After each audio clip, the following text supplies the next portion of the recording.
I don't mean to switch the conversation up, but how do you feel about Brown this year?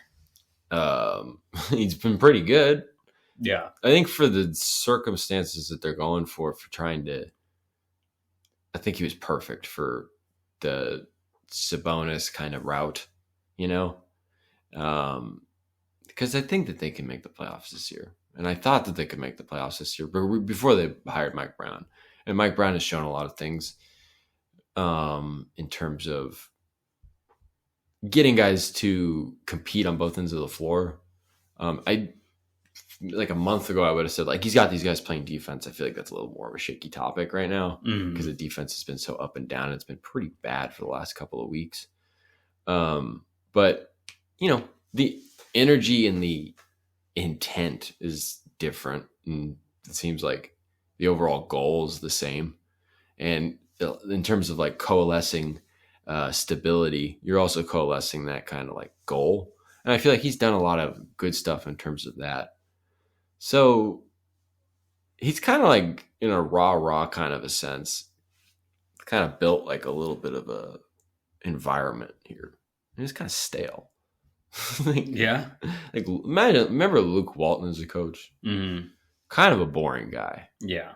Mike Brown might come off as a little fake sometimes, but Mike Brown at least fires people up. Mm-hmm. Like Luke Walton seems like the type of guy that's just like, I don't know. I got nothing to go with that. But it's just like, I don't know. He's definitely belongs as an assistant coach. Yeah, well, he's in where? Cleveland now? Like, I feel like he'd be the coach you go to with personal advice. You'd go for, like, not like, how do I work on my jump shot? I'm going to go to Coach Luke and ask him how I can get my wife to look at me again. Something like that,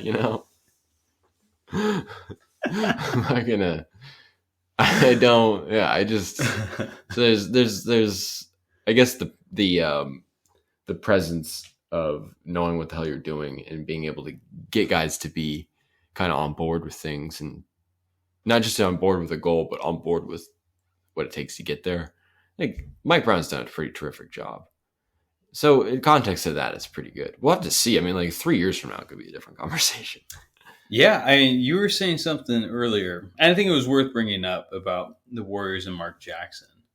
And how maybe that could relate to the Kings and Mike Brown in 3 years. And again, this is so far down the line, but I thought it was an interesting topic.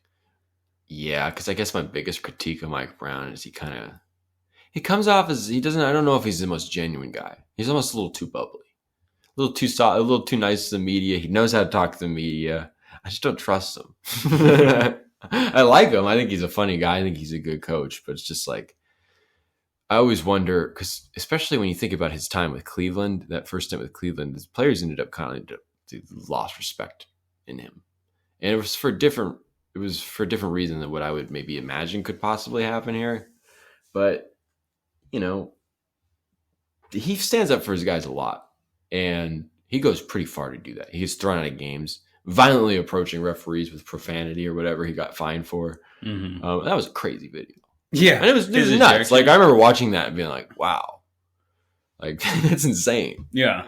It's like seeing someone act out in public and he's just like, oh, shit. You're like, kind of rattled. Yeah. You're like, wow. Man, he was pissed. And I'm almost just like, well, how far? I feel like he's always defended his guys. He defends his guys and it just keeps escalating to these new heights.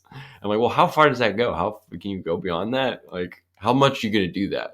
And our guy's going to always be like, yeah, this guy's standing up for me. Or someone that's there for a while, especially if you're trying to build a foundation. And these are just questions. I'm not doubting him. Yeah, and we're not trying to like. But does the point come up where he puts himself in a position where he's not as vibrant of a defender of his guys than he was maybe just a little bit ago?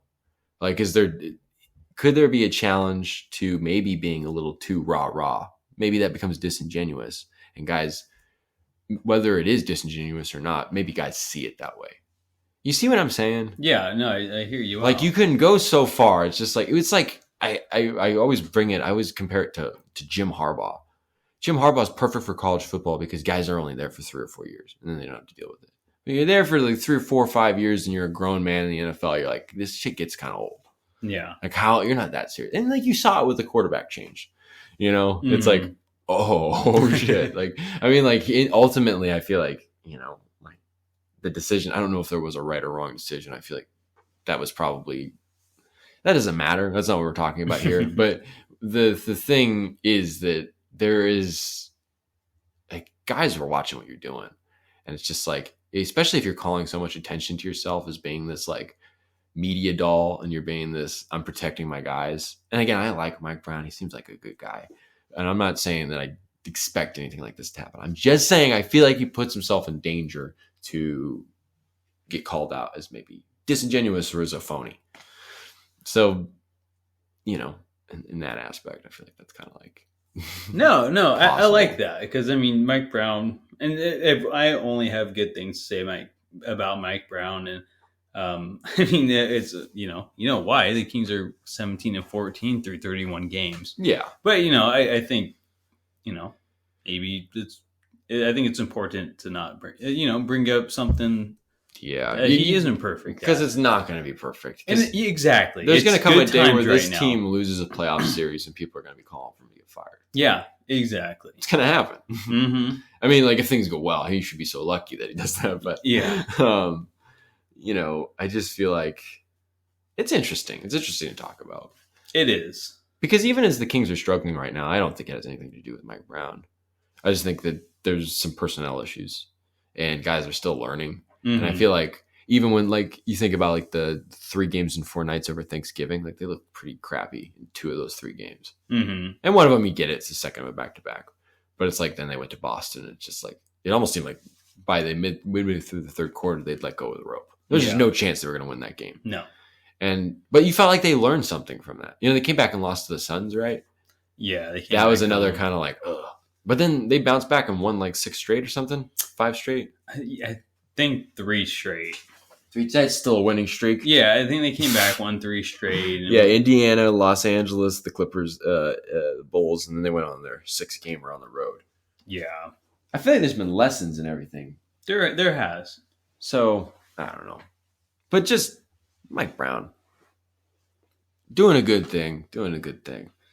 Just don't get your head in the clouds. I think that's something fair to bring up. It's so early, and it's so early on in the season in his career as a coach not his career, but his tenure in Sacramento, and so it's easy to get lost in like, oh, Mike Brown's the truth, right? And it feels like now we're just like talking shit. Well, because I do think that right now he would be my front runner for Coach of the Year. Oh yeah, 100%. I just think it's important to bring up all aspects of Brown. At the end of the day, right now, he has an A+ in my book. He's been absolutely fantastic for a team like the Kings. But you brought up that point to me, and you're kind of discussing with me. And I think it's important to put it out there. Yeah. Because, again, something's going to happen. We're 17-14 right now, on pace to make the playoffs for the first time in 16 years. But it's a long journey, and something's going to come up, and the blame will be put on Brown.